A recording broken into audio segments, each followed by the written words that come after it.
అప్పుడెప్పుడు 20 సంవత్సరాల కింద జై సినిమాతో ప్రేక్షకులకు పరిచయం అయ్యాడు నవదీప్. మళ్ళీ ఇన్నేళ్ల తర్వాత నవదీప్ 2.0 అంటూ తనను తాను లవ్ మోలీ సినిమాతో కొత్తగా పరిచయం చేసుకున్నాడు. మరి ఈ సినిమా ఎలా ఉంది, ప్రేక్షకులకు నచ్చిందా లేదా అనేది పూర్తి రివ్యూలో చూద్దాం.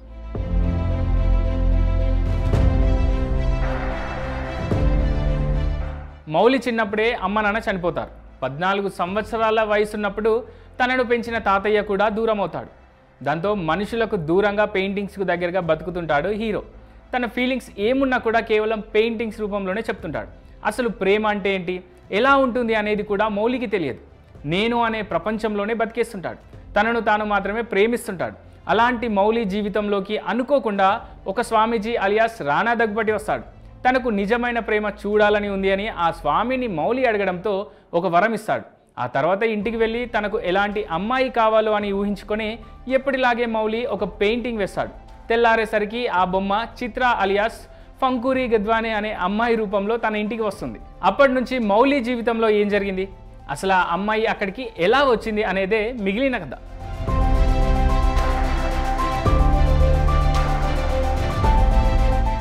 సినిమా చూడడానికి థియేటర్లోకి వెళ్తే ఓ మంచి పెయింటింగ్ కనిపిస్తే ఎలా ఉంటుంది, లవ్ మోలీ సినిమా చూస్తే అలాగే అనిపిస్తుంది. కథ ఏంటి, సినిమా ఎలా ఉంది, చూడొచ్చా, ఇలాంటి రొటీన్ ప్రశ్నలు పక్కన పెడితే అందమైన రంగుల ప్రపంచంలో ఉంది లవ్ మోలీ సినిమా. కథపరంగా ఈ సినిమా కనెక్ట్ అయ్యే అవకాశాలు చాలా తక్కువ, కానీ అందమైన దృశ్యకావ్యంలా ఈ సినిమాను రూపొందించాడు దర్శకుడు అవనీంద్ర. టెక్నికల్గా చూస్తే మాత్రం అద్భుతంగా అనిపిస్తుంది లవ్ మోలీ.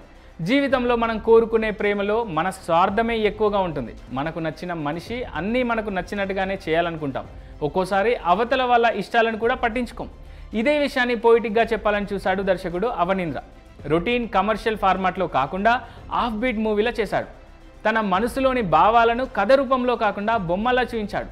లవ్ మోలీ అందరికీ నచ్చే సినిమా కాకపోవచ్చు, కమర్షియల్గా దీనికి డబ్బులు వచ్చేది కూడా కష్టమే. కానీ సినిమాటోగ్రఫీ, మ్యూజిక్ పరంగా లవ్ మోలీ సూపర్గా ఉంది. సాంకేతిక కోణంలో ఈ సినిమాను చూస్తే మాత్రం చాలా బాగా ఎంజాయ్ చేస్తారు.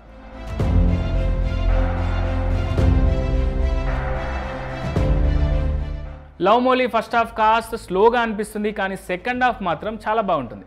మరీ ముఖ్యంగా తనను విడిచి ఒక్క నిమిషం కూడా ఉండలేని అమ్మాయి కావాలని కోరుకున్నప్పుడు నవదీప్కు ఎదురయ్యే కష్టాలు ఫన్నీగా అనిపిస్తాయి. ఆ తర్వాత వచ్చే సీన్స్ కూడా బాగానే రాసుకున్నాడు దర్శకుడు. అయితే క్లైమాక్స్ మాత్రం ఊహించినంత కన్విన్సింగ్గా ఇవ్వలేకపోయాడు. దానికి తోడు కొన్ని లాజిక్స్కు అందని సన్నివేశాలు కూడా ఉన్నాయి. ఎలాంటి లాజిక్స్ పట్టించుకోకుండా చూస్తే మాత్రం లవ్ మోలీ పర్లేదు అనిపిస్తుంది. అదే పట్టుకుంటే తేలిపోతుంది. ఇదే కాదు, ఫ్యామిలీస్ కంటే యూత్కు బాగా ఎక్కే సినిమా ఇది. ఎందుకంటే ఇందులో బోల్డ్ సన్నివేశాలు కూడా బోలెడు ఉన్నాయి కాబట్టి.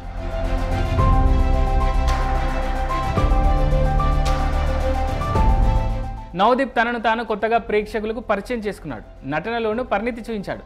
ఫిజికల్గాను సినిమా కోసం చాలా కష్టపడ్డాడు అనే విషయం స్క్రీన్ మీద చూస్తుంటే అర్థమవుతుంది. హీరోయిన్ గిద్వానికి మంచి క్యారెక్టర్ పడింది. కెరీర్ మొదట్లోనే ఇలాంటి క్యారెక్టర్ పడడం నిజంగానే అదృష్టం.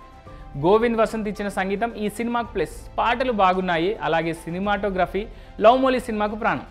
మేఘాలయ అందాలను చాలా బాగా క్యాప్చర్ చేశారు. ఇక దర్శకుడు అవనీంద్ర తన ఆల్రౌండ్ టాలెంట్ చూపించాడు. ఆలోచన బాగుంది, కానీ ఆచరణ ఇంకాస్త బాగుండుంటే ఇంకా బాగుండేది సినిమా.